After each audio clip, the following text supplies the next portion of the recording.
Terima kasih teman-teman yang udah join sesinya di malam hari ini untuk pertemuan kali ini membahas tentang Customer Relationship Management di digital marketing. Jadi seperti yang disampaikan oleh Wirda juga, sebenarnya aku menggantikan untuk teman aku juga namanya Yuza yang harusnya mengisi untuk sesi ini. Kebetulan beliau terkena COVID di 2 hari lalu, jadi tidak bisa untuk mengisi dan aku menggantikan di sini. Oke, siapa sih sebenarnya saya ini gitu ya. Jadi sedikit background juga.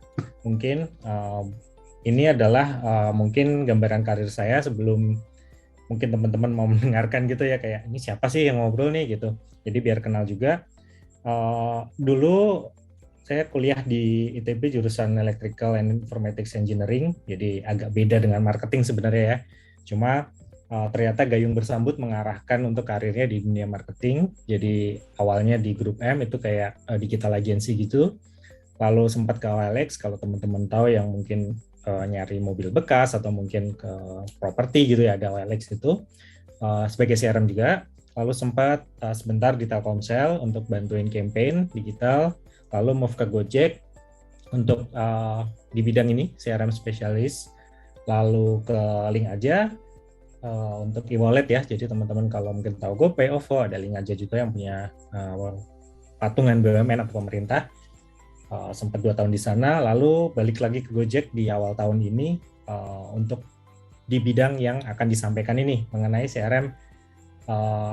Title-nya sih untuk consumer dan platform. Jadi kalau misalkan teman-teman pakai Gojek yang app-nya untuk pesan ojol, untuk pesan makanan, untuk pesan mungkin kirim-kirim gosen, nah itu yang dipakai ya. Jadi bukan yang aplikasi drivernya, bukan aplikasi Gobisnya. Jadi yang saya tanganin yang untuk consumer yang biasanya teman-teman pakai gitu. Sekilas background seperti itu. Terus langsung ke topiknya aja kali ya. CRM apa sih sebenarnya yang mau diomongin gitu di malam ini tuh? Biasanya ada di tim growth. Tim growth itu pertumbuhan ya, atau biasanya juga kalau income-nya umumnya ada di tim marketing juga. Digital marketing biasanya. Terus biasanya tuh mengelola data. Data apa sih? Data konsumen agar bisa dimanfaatkan untuk pertumbuhan purchase atau pembelian yang nantinya ngarah ke revenue atau kualitas dari konsumen kita sendiri. Jadi gimana caranya konsumen kita itu jadi konsumen yang berkualitas. Berkualitas itu kayak apa sih? Jadi yang sering beli, yang sering make, yang loyal sama produk kita, service kita, yang mungkin juga nanti merekomendasikan ke teman atau ke keluarga mengenai produk atau jasa kita. Data terkelola kita kumpulin ya, pengguna-pengguna kita seperti apa, lalu kita bikin aksi marketingnya. Kalau di bidang saya karena aplikasi ya biasanya ya, kita segmentasikan, lalu kita ajak komunikasi dengan tepat. Karena ini bentuknya adalah platformnya digital, jadi kita ajak ngomongnya juga pakai channel-channel digital di CRM itu. Seperti panjangannya Customer Relationship Management, jadi bagaimana manage, mengatur atau berkomunikasinya itu membina kita relasinya sama customer, jangan sampai mereka lepas, jangan sampai mereka bosen, jangan sampai mereka nggak pakai kita lagi gitu.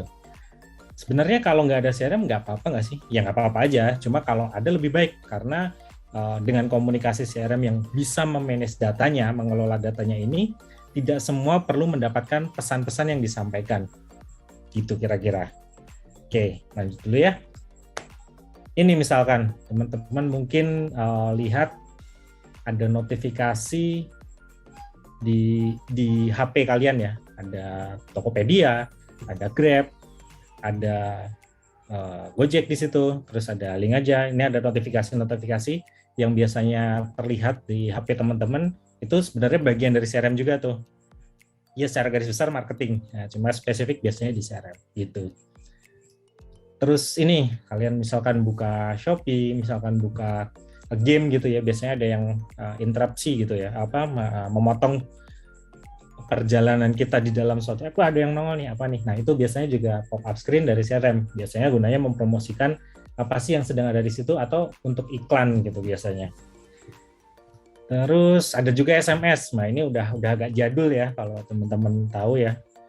Cuma ini nggak semuanya CRM lakukan. Biasanya kalau CRM lakukan, atasnya ada ininya nih, brandnya nih, ada CFC misalkan ya, atau Indosat gitu. Jadi benar-benar ditujukan ke pengguna dari brandnya. Kalau yang ngasal-ngasal nih biasanya ada SMS spam kayak gini ya, misal ada pesugihan goib, tumbal dan lain-lain gitu. Ini nggak dari CRM, tapi sebagai contoh bahwa itu sebagai channel yang bisa CRM pakai juga untuk membina relasinya dengan customer. Kayak gitu. Sekarang mungkin juga ada lagi perkembangannya kayak WhatsApp mungkin ya, teman-teman mungkin lihat WhatsApp itu bisa untuk yang dari bisnis, orang jualan, sales juga biasanya juga pakai WhatsApp juga. Itu juga bisa disebut sebagai channel CRM.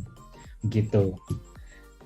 Ini juga pasti teman-teman nggak kalah apa ya, umum lah ya. Maksudnya nggak asing teman-teman ngelihat di inbox kalian biasanya entah dilihat entah enggak nih ya biasanya, tapi kalau ada promo, kalau ada informasi tertentu biasanya tuh masuknya lewat email juga banyak gitu. Misal contohnya dari tiket.com, dia ada campaign namanya istirahat gitu ya. Ngajak kita untuk mengajak review gitu misalkan.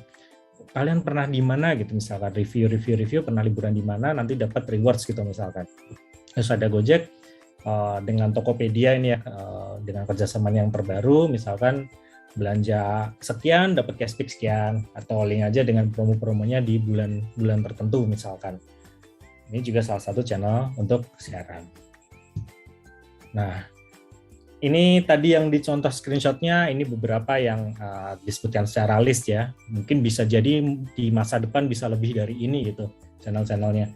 Pesan notifikasi tadi ya, email, SMS atau WhatsApp, terus pop-up seperti tadi bannernya, terus retargeting marketing, ini ada aneh-aneh lah, nanti makin lama makin banyak juga pastinya. Biasanya apa sih yang dikomunikasikan? Ada info produk, misalkan rilis sesuatu yang baru gitu ya, atau ada sesuatu yang lagi dipromosikan, misal fitur baru, misalkan sekarang misal Instagram gitu ya, biasanya dulu cuma ngepost gambar aja, terus tiba-tiba ada reels, ada story, ada dan macam-macam. Mereka pasti fitur ini dikenalkan juga, entah dengan media mereka lewat notifikasi seperti push notifikasi, atau lewat email, atau mungkin lewat channel-channel lain yang mereka punya. Ada dorongan aktivitas, misalkan ada kampanye misalkan Greenpeace gitu ya, sekarang ingin tanam pohon di bulan apa gitu. Jadi ada gerakan-gerakan juga yang disampaikan di situ.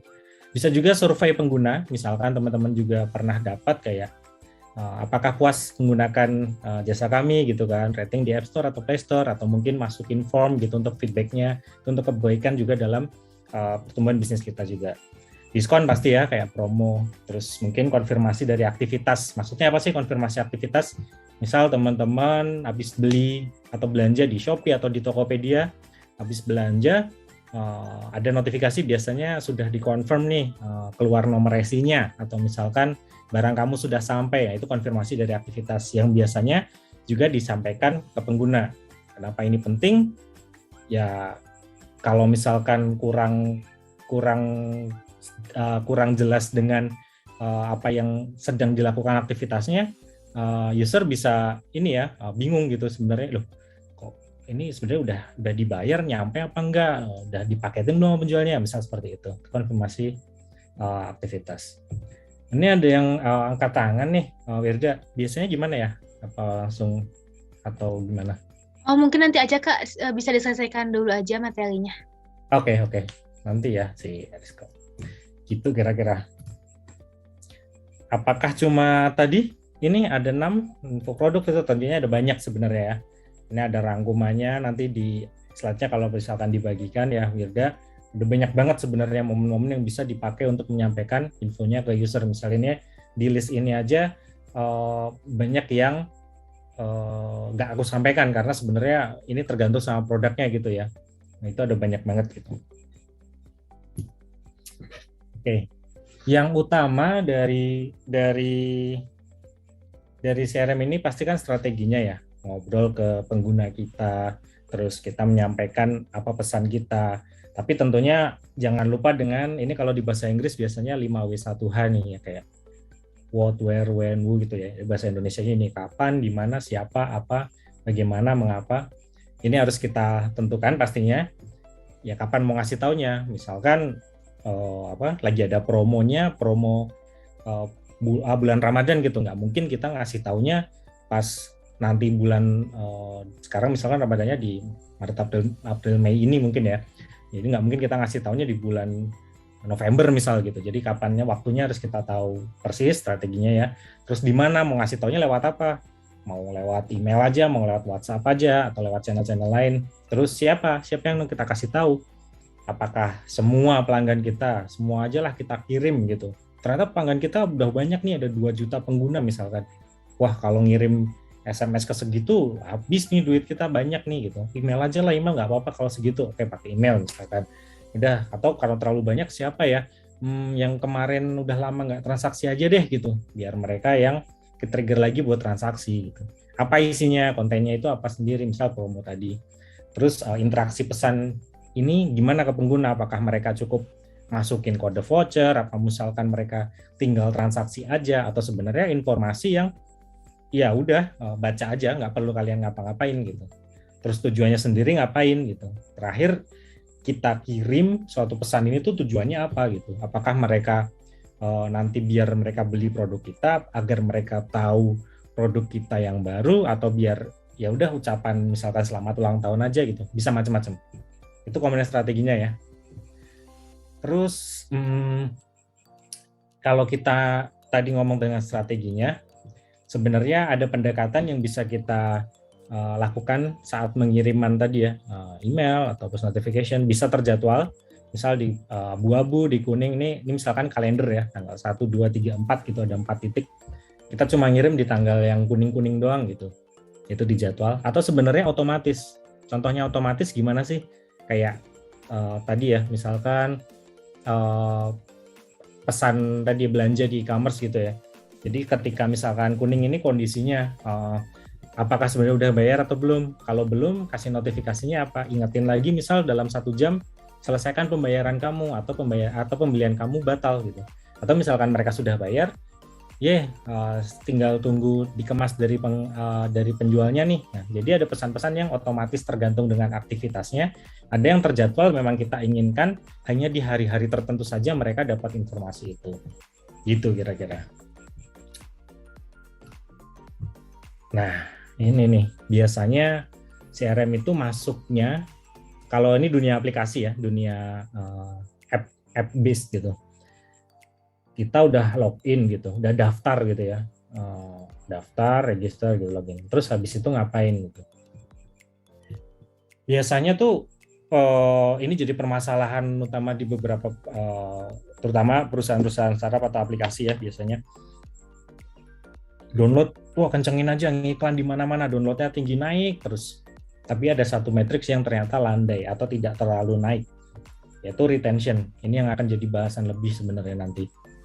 Jadi kita berhubungan komunikasi dengan pengguna, ya semoga mereka happy dengan jasa kita, dengan aplikasi kita, dengan produk kita. Jangan sampai mereka nantinya kecewa dan akhirnya nggak balik lagi gitu. Cuma download, tapi akhirnya udah nggak ngapa-ngapain gitu di produk kita. Ini harus diselamatkan istilahnya. Jadi tingginya angka saat downloadnya udah download berapa, misalkan kalian buka App Store atau Play Store kelihatan tuh downloaded, misalkan 15 juta gitu pengguna di Indonesia nih. Tapi ternyata ya yang aktif cuma 1 juta misalkan. Nah, seperti itu. Jadi untuk menentukan gimana caranya sih agar download tinggi dan retention-nya tetap bagus. Jadi retention tadi adalah gimana menahan atau membuat pengguna kita itu tetap stay, tetap bertahan, tetap setia memakai produk kita. Kita harus tahu istilahnya North Star Metric.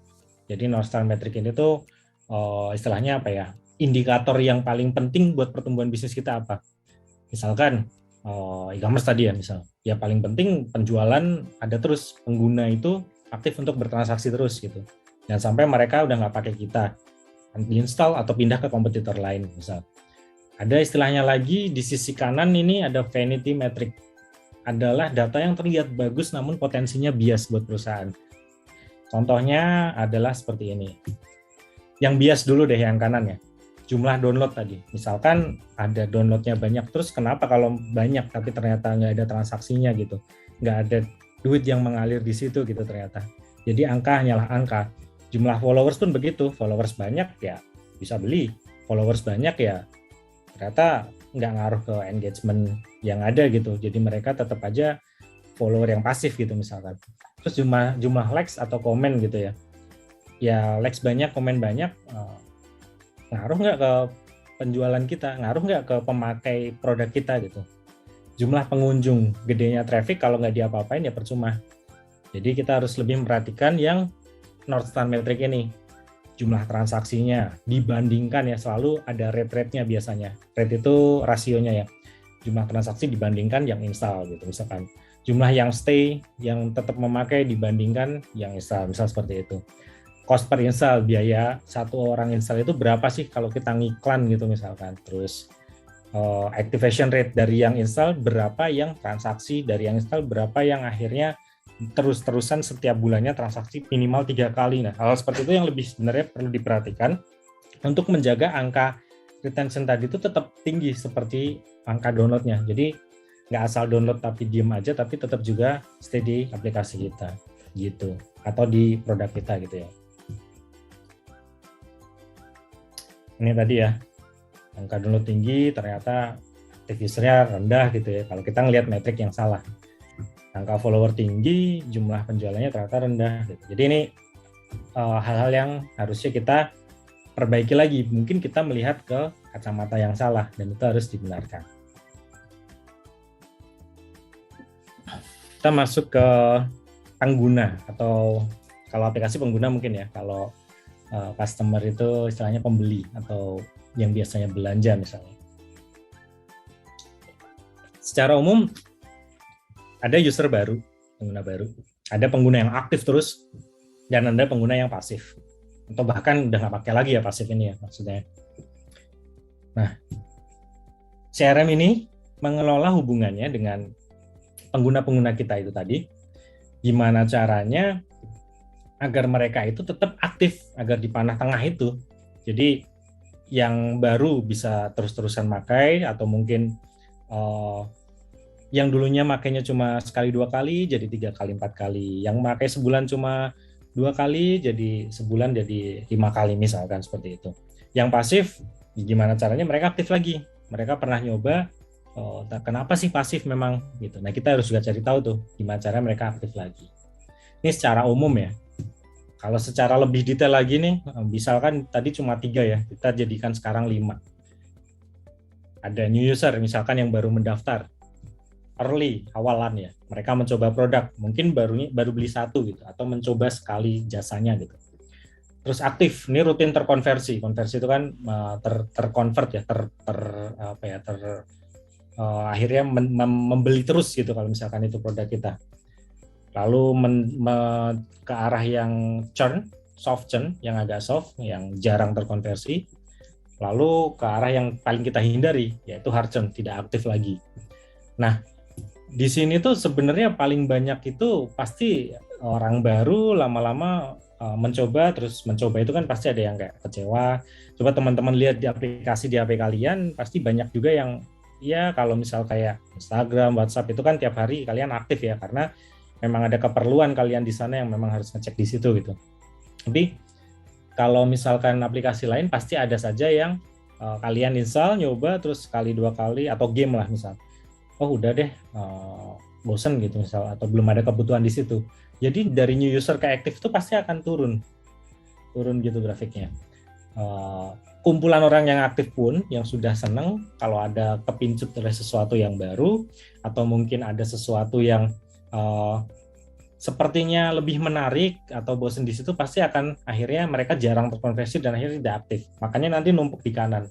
Jadi datangnya banyak hanya untuk numpang lewat di tengah, terus akhirnya di kanan jadi gede banget di harconnya. Ya gimana caranya mereka semua itu kegeser lagi ke tengah jadi aktif gitu. Ini biasanya kalau dalam aplikasi ya, ini ada sumbernya di Clevertap. Kenapa sih orang tuh uninstall gitu? Paling banyak yang nggak lagi pakai, itu wajar ya pasti ya teman-teman. Kalau nggak lagi pakai ya menu-menuin HP ngapain gitu. Terlalu banyak pesan iklan dan notifikasi. Ini juga kalau misalkan terlalu sering kita mengkomunikasikan hal yang tidak tepat dan tidak sesuai dengan segmen yang seharusnya, ya orang capek dong, annoying dong dengan ini berisik banget. Atau main game gitu, setiap satu level keluar iklan, satu level keluar iklan gitu ya. ya itu sudah menjadi konsekuensi karena kita main gamenya gratis gitu. Kalau mau harus bayar gitu biasanya kan, karena duit mereka si developer gamenya kalau nggak dari orang yang beli berbayar gamenya, ya mau nggak mau harus dari iklan itu muncul iklan itu yang nantinya jadi duit buat mereka gitu. Jadi itu deal-dealannya ya. Terus ada juga yang memang memori ponselnya nggak cukup banyak, jadi pasti harus ada yang dihapus. Yang terakhir adalah masalah teknis atau bingung. Jadi kalau aplikasinya ternyata memang susah, ini tuh maksudnya gimana sih gitu. Kok niatnya buat gini harus install ini gitu. Misalkan kok ternyata ribet gitu. Udahlah nanti aja deh, manual aja deh. Aku nggak mau pakai aplikasi dulu, nanti langsung aja ke lokasinya langsung aja yang manual-manual aja gitu misalkan. Jadi ini faktor-faktor utamanya. Jadi harus dihindari juga ya kalau teman-teman punya platform, misalnya aplikasi ataupun website, ya jangan sampai yang berisik, jangan sampai yang susah digunakan, terus atau ya akhirnya orang meninggalkan aja gitu. Tadi balik ya, pengguna secara umum kita ingin mengelola hubungan dengan mereka agar tetap aktif. Ini ada suatu siklus sebenarnya ya, kayak orang yang baru, orang yang aktif, dan orang yang pasif ini selalu ada siklusnya, yang mana mereka ini harus kita tahan untuk di dunia retention atau dunia di mana mereka ini tetap aktif dan happy menggunakan aplikasi kita. Nantinya ketika retentionnya bagus, conversionnya bagus juga, jadinya happy.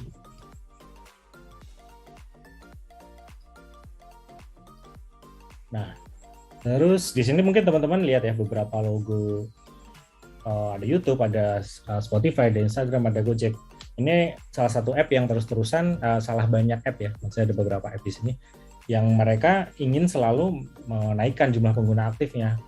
Apa sih biasanya ciri-ciri aplikasi atau platform yang memang mereka ingin terus menaikkan konversi dan pengguna aktifnya? Satu, pasti mereka tidak berhenti berinovasi. Kalau teman-teman ingat dulu YouTube, ya platform video aja gitu, video orang cuma nonton dulu mungkin kayak video klip, ada orang lucu-lucu, terus tiba-tiba jadi banyak konten kreator, terus mereka ada YouTube Short mungkin, terus ada banyak lagi jenis-jenis konten yang bisa dihasilkan di dalam situ.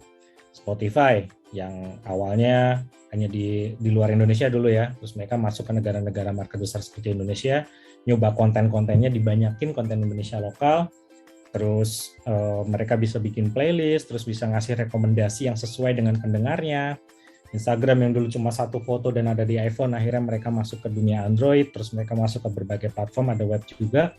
Dari awalnya post foto, ada story, ada video, ada reels, ada IGTV, mereka terus berkembang bagaimana caranya pengguna semakin nyaman di situ. Lalu ada juga ya Gojek yang layanannya mungkin di awal-awal cuma GoRide, GoCar, lalu ada GoMart gitu ya, lalu keluar GoFood, dan lagi jenis-jenis yang lainnya juga. Jadi pengguna dibikin nyaman dengan berbagai macam hal yang bisa menyelesaikan atau membuat mereka merasa kebutuhannya terselesaikan di situ. Seperti itu.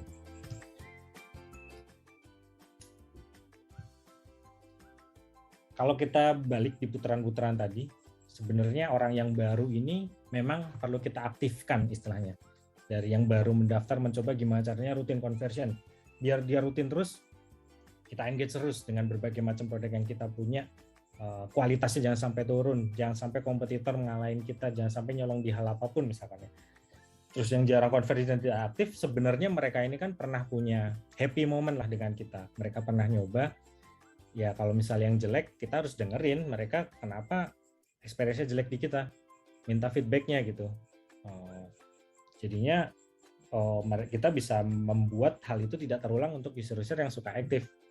Dan mereka kita bangkitkan lagi ya, resurrection. Jadi dari yang tidak aktif, jarang conversion, akhirnya rutin lagi. Gitu.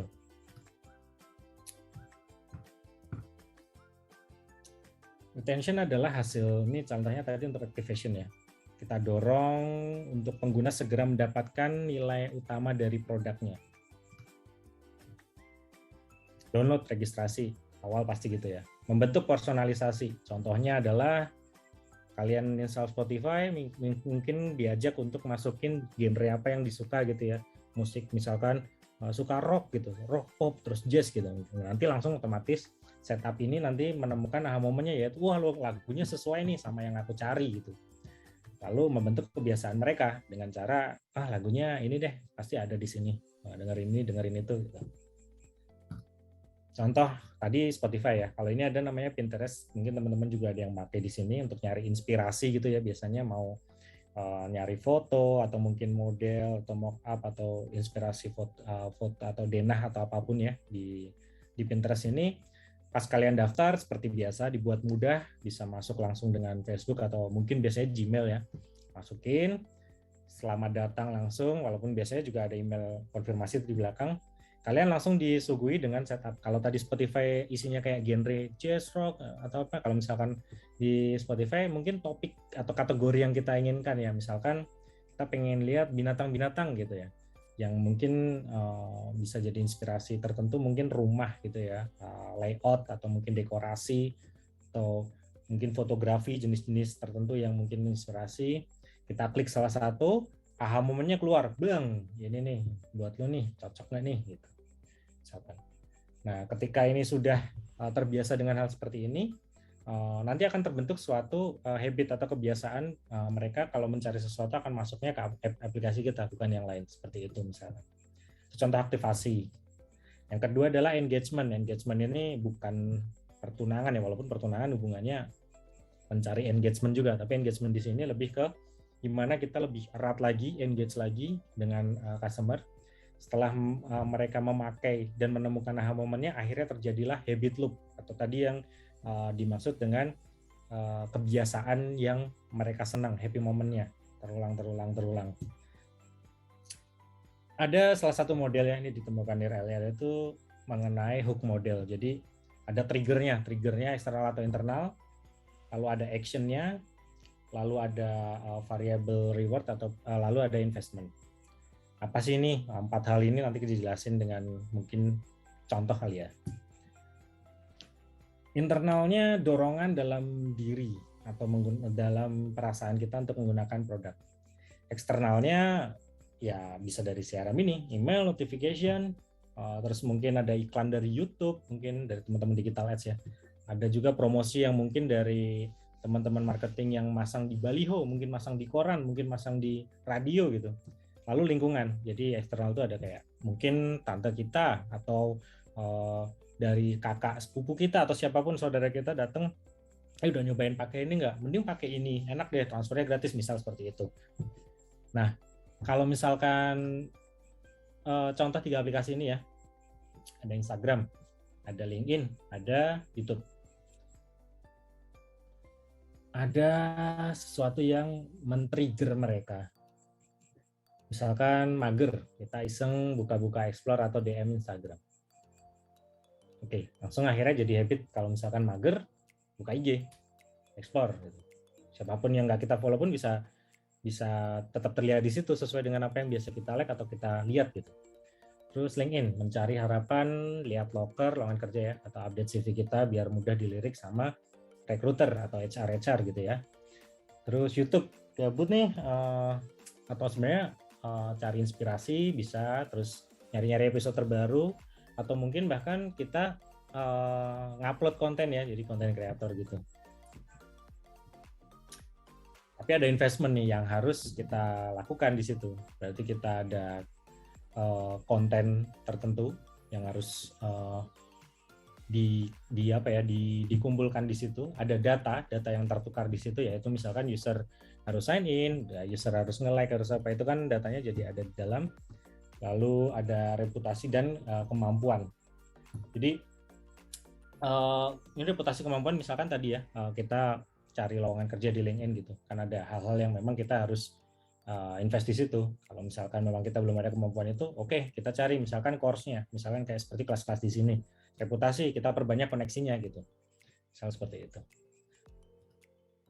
Variable reward-nya apa? Ya ini tadi, imbalan dari lingkungan sosial. Misalkan gara-gara mager tadi, terus ngepost foto, jadi banyak like misalkan. Ini reward-nya gitu.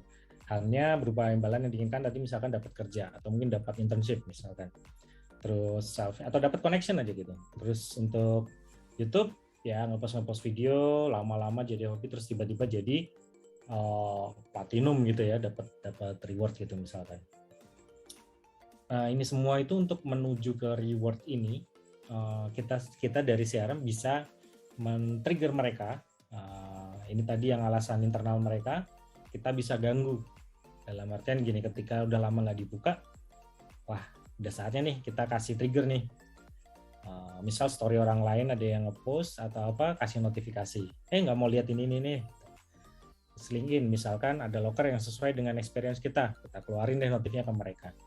Terus YouTube mungkin inspirasi video yang bisa kita post atau mungkin ada apa yang kita subscribe itu ngeluarin video baru gitu. Jadi kita keluarin notifikasi juga ke mereka. Gitu. Ketika nggak ada trigger internal, eksternal lah bergerak di sini, di mana CRM juga berperan di situ. Ini ada juga contoh ya, bentar.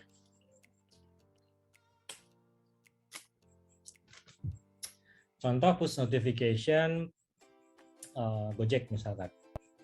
Contohnya adalah memesan makanan. Anggap teman-teman di sini pernah lah ya, atau paling tidak tahu lah ya bahwa di Gojek itu ada service namanya GoFood, yang kalau kita pesan makanan biasanya ada notifikasi tuh yang datang beberapa kali berentetan. Awalnya kan mikir ya, kan tadi kalau misalkan terlalu banyak notifikasi orang jadi uninstall gitu ya. Tapi kenapa buktinya tidak? Nah, ini di sini sebenarnya banyak menggambarkan bagaimana CRM berperan di situ juga. Contoh, memesan makanan.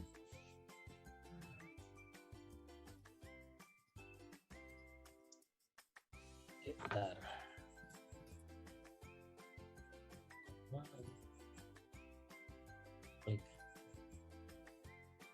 Kapan? Saat pesan dikonfirmasi, diantar dan sampai dan nanti akan sampai gitu ya. Jadi biasanya ketika pas kita pesan, tiba-tiba keluar notifikasinya gitu. Nanti akan diantar. Di mana notifikasi? Kadang keluar tuh, ding gitu, atau pop-up screen mengenai yakin pesannya seperti ini, mau diulang lagi apa enggak, walaupun itu udah bagian dari produk ya kalau itu ya, bukan lagi CRM, tapi partnya mengingatkannya sama. Siapa yang dapat targetnya ya? Yang targetnya harus pengguna yang memesan makanan. Kenapa kita perlu mentargetkan itu? Ya kalau enggak semua orang nanti dapat kan aneh ya. Nah, apa nih kayak dapat notifikasi mengenai pesan makanan padahal kita nggak pesan itu. Atau misalkan kita lagi pesannya Gokar terus tiba-tiba ada notifnya pesan makanan. Jadi orang yang mendapatkannya harus kita segmentasikan itu biar orang nggak ngamuk ya. Jadi kalau tetap sesuai dengan apa yang dia lakukan harusnya orang akan pasti merasa ini berguna. Terus apa? Ya pasti konfirmasi nih pemesanan, pengantaran. Habis itu biasanya ditambahin juga yang sedikit eksternal adalah dari driver Gojek biasanya ya, dari teman-teman driver yang akan mengkonfirmasi ini ya nanti ditunggu ya sesuai pesanan udah sesuai ya. Terus bagaimana biasanya ada tampilan peta perjalanan mengemudi. Itu misalkan notifikasinya driver tancap gas gitu. Nah, ketika diklik ngarahnya ke map biasanya nunjukin, oh udah sampai mana sih titiknya. Oh belum gerak ke resto gitu. Oh dari resto atau tempat makannya udah mulai jalan gitu. Oh udah deket. Nah, hal seperti itu disampaikan agar memberikan ketenangan pada pemesannya.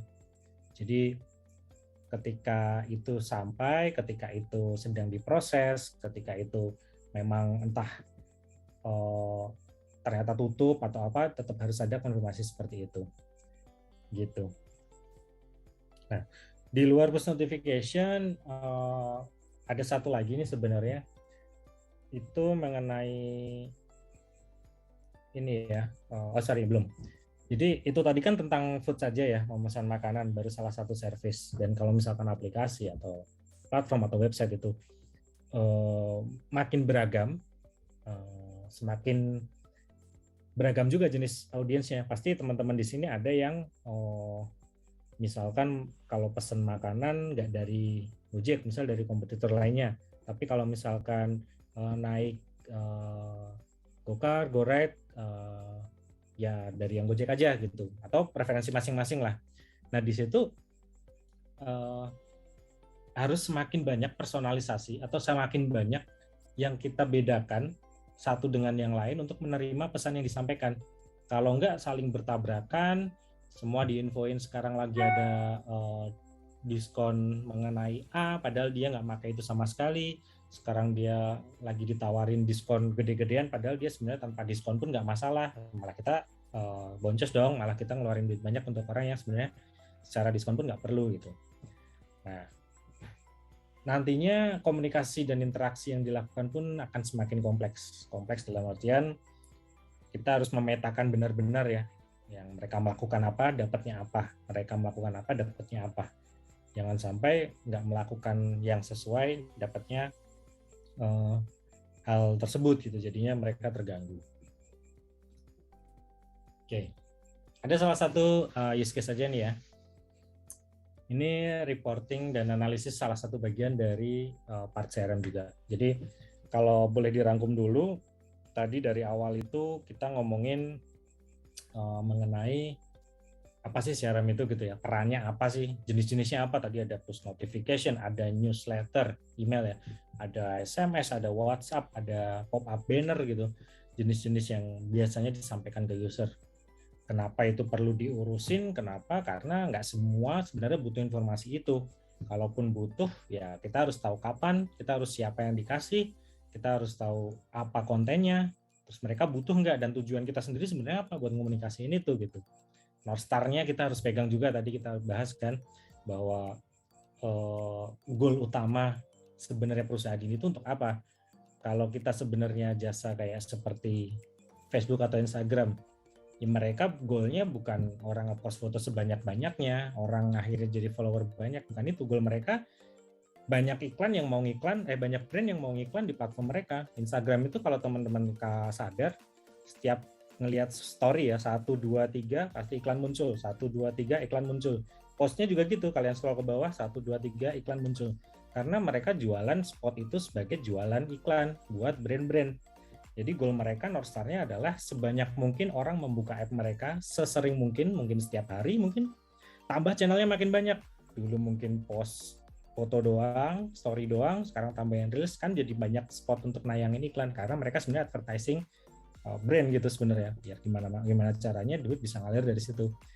Jangan sampai goalnya yang diset malah supaya banyak orang endorse di akun tertentu, nggak ngaruh apa-apa di perusahaan mereka gitu. Beda misalkan dengan e-commerce misalkan. Ya goal utamanya adalah bagaimana transaksi terus-terusan tercipta, pengguna semakin banyak dan aktif bertransaksi. Karena dari situlah margin dari transaksi atau revenue-nya akan terkumpul. Jangan sampai yang dijual adalah ya udah yang penting yang datang banyak aja deh. Datang doang, kalau cuma lihat-lihat nggak jadi revenue. Ya itu harus diatur North Star-nya ya. Kalau mereka udah lihat, gimana caranya ingetin lagi, ini masih di keranjang loh, belum dibeli, ini ada baru di love, di like, di add to cart-nya belum. Nah, itu harus ada masing-masing flow yang mengarahkan mereka ke conversion-nya. Contohnya seperti itu. Tadi udah dibahas sampai situ. Terus ada contoh ya tadi beberapa kayak misalkan Gojek dengan notifikasinya ketika pesan makan. Terus ada sekarang case study ya. Ini salah satu part juga yang penting adalah kita bisa ngeplan apa yang kita inginkan. Mau campaign seperti itulah, kita mau ngasih promo seperti itulah, kita mau ngasih tahu ke siapa lah, kapan lah. Tapi kita juga harus tahu bagaimana cara membaca report atau analisa. Jangan sampai, oh ya udah tayang, udah biarin, besok ganti lagi deh apa. Tapi sebenarnya nggak tahu kemarin tuh bagus nggak sih? User pengguna menikmati, membaca nggak, mereka jadi membeli nggak, mereka jadi memakai jasa kita nggak, atau mereka sebenarnya gara-gara annoying malah jadi uninstall, mereka gara-gara ada pesan ini jadi nge-mute notifikasinya, jadi emailnya di unsubscribe dan lain-lain. Ya itu harus perlu juga dipelajari sebagai jika ingin berkarir di CRM ya. Nah ini sedikit case tadi, balik ke slide ini, simple sih ini. Misalkan ada pengujian ya, A/B testing atau eksperimen dari suatu push notifikasi kita pengen lihat sih performanya mana yang lebih baik. Yang diuji adalah penggunaan bahasa Inggris dan bahasa Indonesia. Jadi ada notifikasi masuk, terus ada bahasa Inggris, ada bahasa Indonesia, tapi ke orang yang berbeda dengan karakteristik yang sama. Kenapa harus sama karakteristiknya? Agar fair.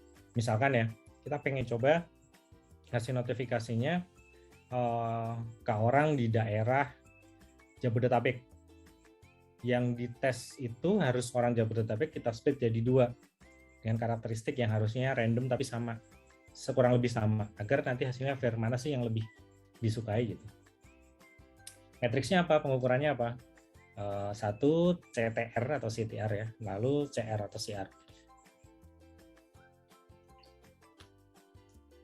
CTR ini juga mungkin udah dibahas juga di kelas-kelas sebelumnya mungkin ya. Intinya sebenarnya rate ratio. Yang satu rasio klik, yang satu rasio conversion terhadap berapa message yang dikirim.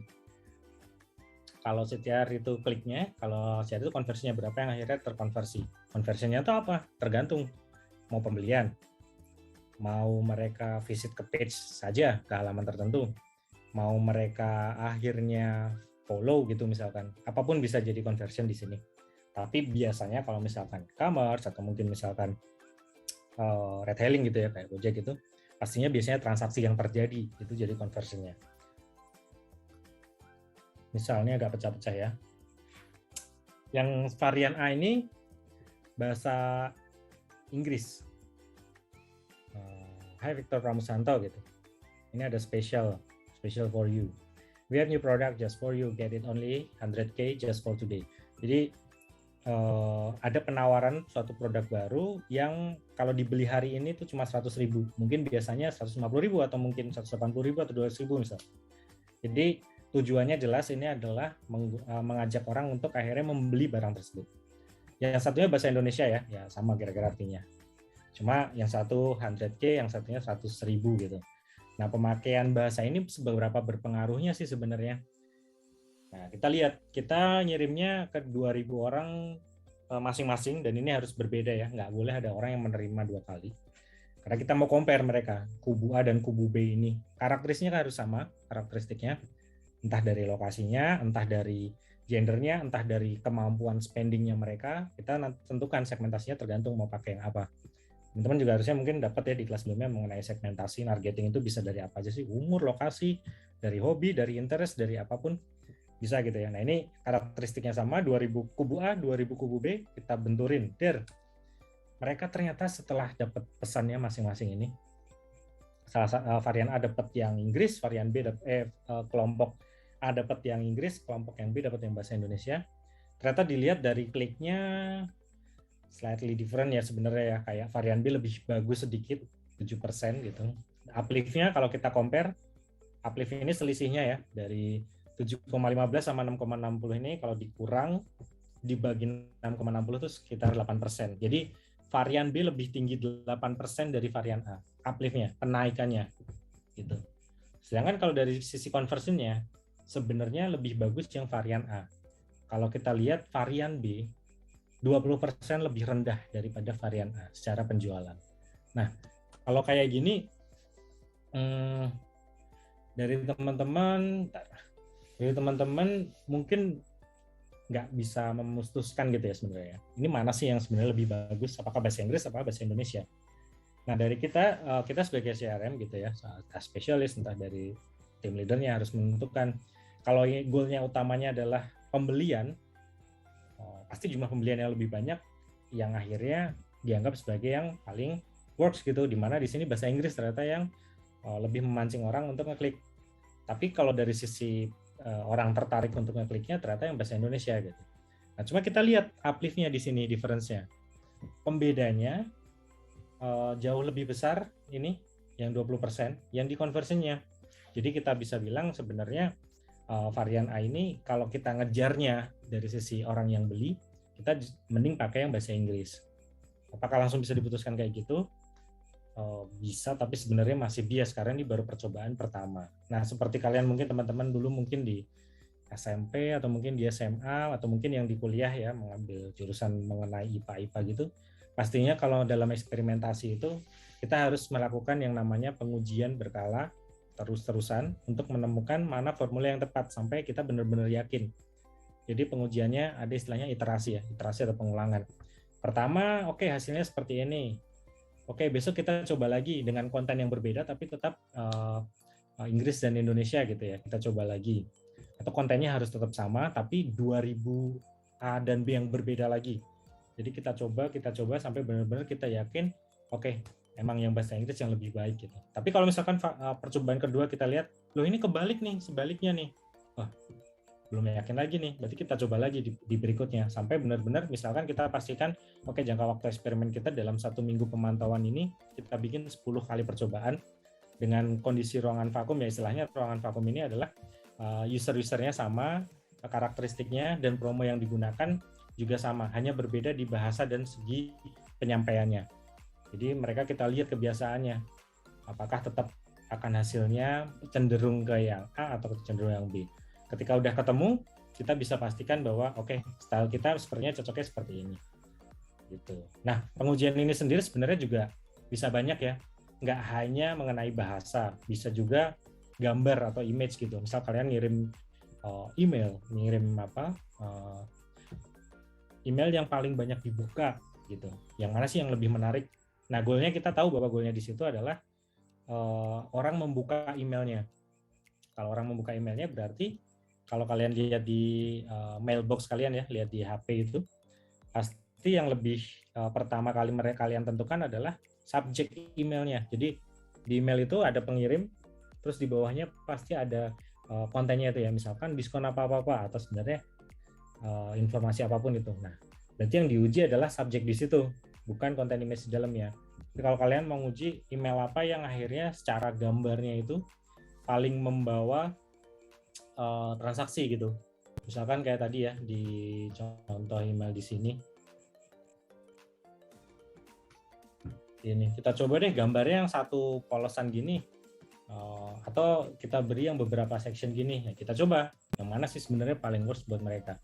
Mungkin buat Gojek ataupun tiket yang satu gambar saja itu yang paling bagus, tapi menurut Link aja jenis user mereka lebih suka kalau ada banyak promo di dalam satu email, misal seperti itu.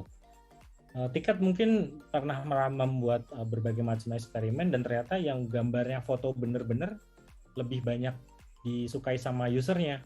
Karena ya namanya mereka pengen beli tiket hotel, rekreasi, atau mungkin pengennya bentuk nyata ya, bukan bentuk kartun. Sedangkan kalau Gojek Tokopedia karena mereka memang sering membuat karikatur atau hal lucu, memes atau apapun yang mereka komunikasikan user dan ternyata itu memang lebih menarik, akhirnya mereka lebih banyak mengkomunikasikannya dalam bentuk seperti itu. Style tiap perusahaan bisa beda-beda dan kalau kalian pengen menemukan yang paling cocok gitu ya, perbanyak eksperimen yang kalian lakukan.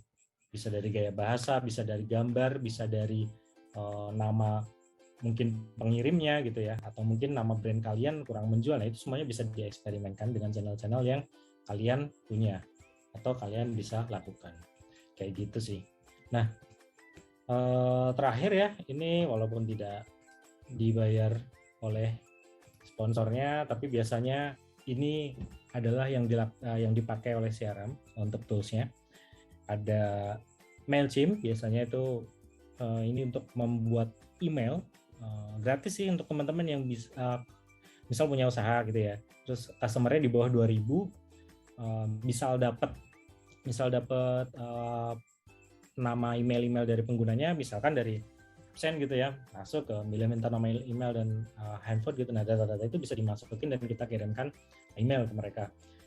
Itu Mailchimp gratis untuk 2000 orang dan ke bawah kalau lebih berbayar ya, per bulannya berapa gitu. Atau Drip gitu juga. Lalu yang in-app ini biasanya perusahaan-perusahaan besar atau yang biasanya memang basisnya aplikasi. Itu ada Moengek, ada Clevertap, ada Breeze. Intinya di dalamnya bisa untuk ngerancang push notifikasi seperti tadi, jadwal-jadwalnya, logika-logikanya, ketika mereka apa dapatnya apa, ketika mereka ini dapatnya apa, itu ada di yang sisi kanan ini. Terus biasanya pastinya untuk orang yang ingin berkarir di CRM ya, atau mungkin ingin mengembangkan apapun yang berhubungan dengan CRM, misal untuk perusahaan sendiri gitu ya, Ada juga tools yang memang wajib dikuasai pastinya kayak Microsoft Office karena ada pengolahan data, biasanya kan ada di Excel atau Google Sheet gitu ya.